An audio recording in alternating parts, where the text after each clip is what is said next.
My third selection is from the new novel Condor's Shadow. On a depleted gypsum mine in the California foothills, a 15-year-old boy shoots and kills a man. Frightened and uncertain, he runs away, moving from town to town and state to state for 20 years, changing jobs and changing names, unable to connect with anyone for fear he will be found out.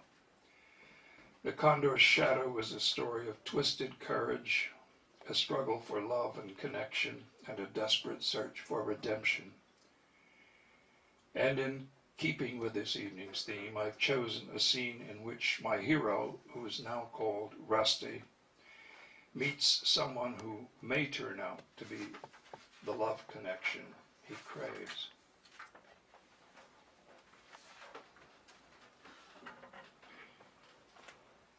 When his cat, on her nightly run, streaked across the bottom of his bed, Rusty Thomas stirred briefly. He heard the muffled thump of a 9-pound body slamming against a wooden roadblock, but ignored it, changed position, dropped back into sleep. The cat, whose name was Burgundy, was always trying, and always failing, to make that leap to the top of the highboy. A few hours later, however, when Rusty awoke for good, he discovered this time had been different. Burgundy, instead of being curled up on the easy chair where he usually found her in the morning, lay alongside the piece of furniture which had been her nocturnal target, head fixed at an odd angle. Her body was already cold. Rusty sank back onto the bed. His shoulders drooped. "Damn stupid cat," he said finally. "Goddamn stubborn, stupid cat." After he had drawn on his clothes and used the toilet, he wrapped Burgundy in an old t-shirt and hauled her outside to bury in the backyard. He selected a shovel from an assortment of tools, propped against one wall of the small bungalow, and chose a spot near the yellow roses. The house was a rental, but Mrs. Davidson had told him he had full leave to plant flowers or vegetables or whatever he wanted in his yard. He supposed that privilege extended to his cat. After the burial, he stood a moment, regarding the freshly turned and mounded earth with a blurry eye, before finally heaving a huge sigh. "Damn stupid cat," he repeated. Then he returned indoors, this time to the living room, a tiny space whose dimensions were diminished further by the presence of a looming gas stove the size of 2 ocean-going trunks, quiet now since it was summertime. Sat down on the edge of a formless old divan and wept. He wept first for the cat, then for the state of the world in the year of our Lord 1965, which he valiantly tried to keep track of by a faithful parsing of newspapers and radio. He didn't own a television. And finally for his own miserable, roving, lonely life. A life that had grown noticeably darker now that Burgundy was gone.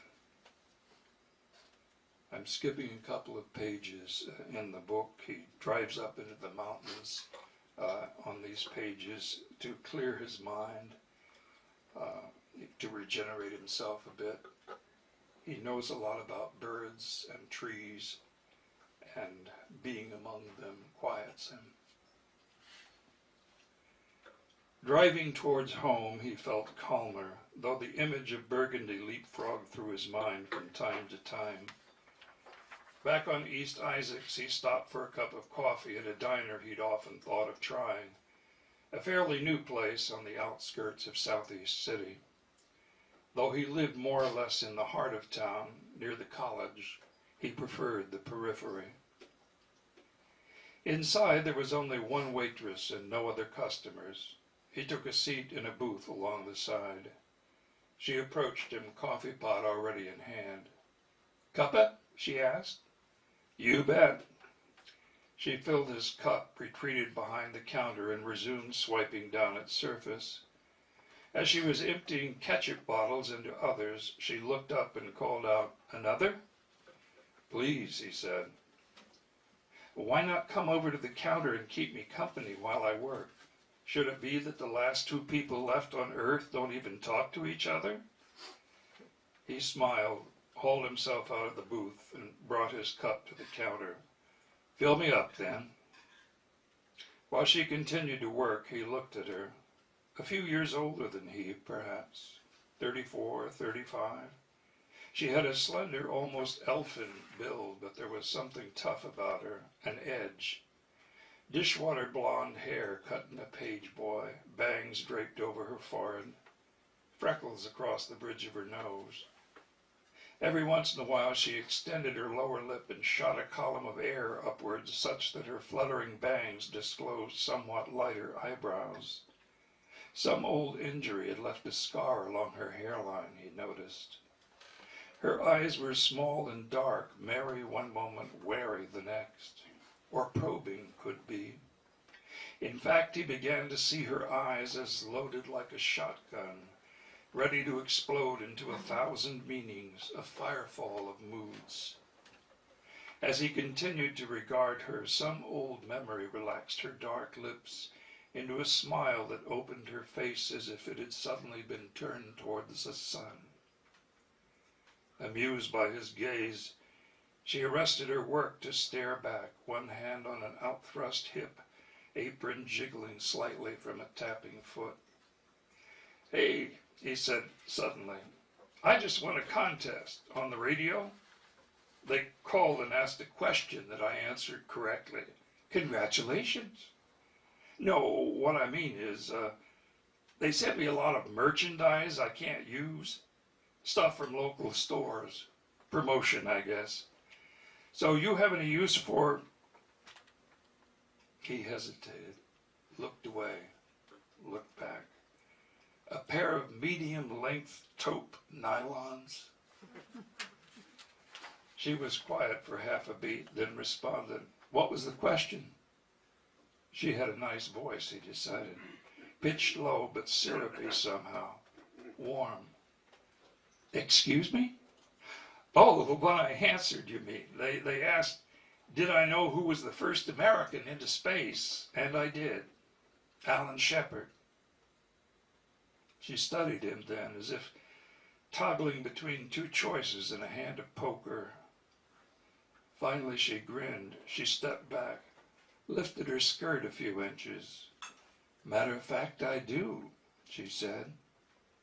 There was a run in one of her stockings, extending from mid-thigh on down. Yes, he said, I see. After the hem of her uniform had dropped down like a curtain, he cleared his throat and looked away a moment. Well, he said, there you are then. Without another word, he exited the cafe, went to his pickup, and returned with a glossy package. Thank you.